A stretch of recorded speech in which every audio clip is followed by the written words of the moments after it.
Hello there. We are now in week 13 called Reform and Opening from 1977, the end of the Cultural Revolution and the death of Mao, to 1989.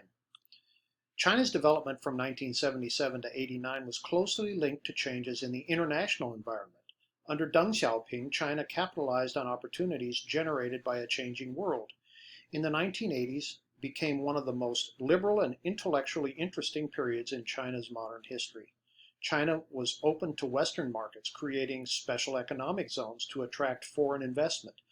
When tanks rolled into Tiananmen Square in June 4th of 1989, the first phase of reform and opening came to an end in a blood-soaked incident. And here's a picture of Tiananmen Square in May of 1989, just 1 month before the event. In the 1970s, the world made a major turn away from formal inequality, colonialism, and empires. Angola and Mozambique were liberated from Portugal's empire. White minority rule was upended in Rhodesia, which became Zimbabwe. Revolt in Soweto in South Africa undermined the white minority rule. Vietnam rid itself of American intervention. Panama negotiated to gain control of its canal. Nicaragua ousted the Somoza family, their ruthless dictatorship. Islamist insurgency forced the Shah of Iran into exile. The Soviet Red Army invaded Afghanistan, a costly war that resulted in the demise of the Soviet Union. New commitment to legal and cultural equality was tied to an equally strong drive toward free markets. Everywhere in the world, people were setting their hopes on mechanisms of the market to stimulate economic growth after the worldwide recession of the 1970s. China no longer looked toward Eastern Europe, but focused on South Korea, Hong Kong, and Taiwan of market-oriented development. President Nixon traveled to China in February of 1972, agreed in the Shanghai Communique of 1972 to normalize their relationship. For the U.S., China was both a strategic partner against the Soviet Union and, after Mao's death, the pioneer of a more flexible variant of socialism. After Mao's death in 1976, an entire era shaped by Mao's personality, ideological beliefs, and political clout came to an end.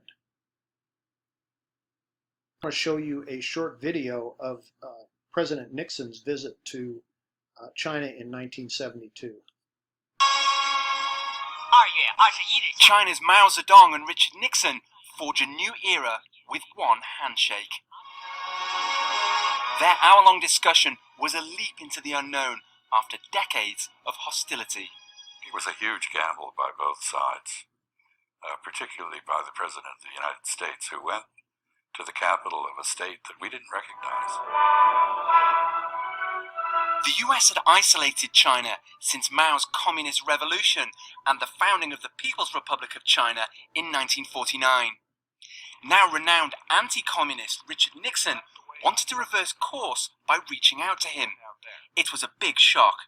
We must recognize that the government of the People's Republic of China and the government of the United States have had great differences. We will have differences in the future. But what we must do is to find a way to see that we can have differences without being enemies in war. Chas Freeman was Nixon's lead interpreter for the week-long visit. This was an entirely novel experience for both sides. There were a lot of people in China who did not favor this opening. There was a great deal of tension. There were, for example, military men who had fought against us in Korea, some who had lost their sons in Korea. On the other hand, Chinese and Americans find easy rapport. We get along. We don't have the same sense of humor, but we both have a sense of humor. And it was a convivial occasion, despite the tension. Mao and Nixon avoided controversial topics in their meeting. Instead, the US did the hard talk with Prime Minister Zhou Enlai, as both sides worked on a communique setting out their respective positions on a range of issues where they disagreed. It wasn't easy.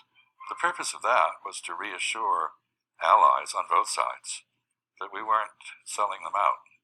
The Chinese had to convince the North Koreans, we had to convince the South Koreans, and the same with the North and the South Vietnamese. So those discussions were very rancorous. Their work finally done, Nixon offered his hosts a last toast. This was the week that changed the world. When that I'm going to stop here and we'll continue going in part 2.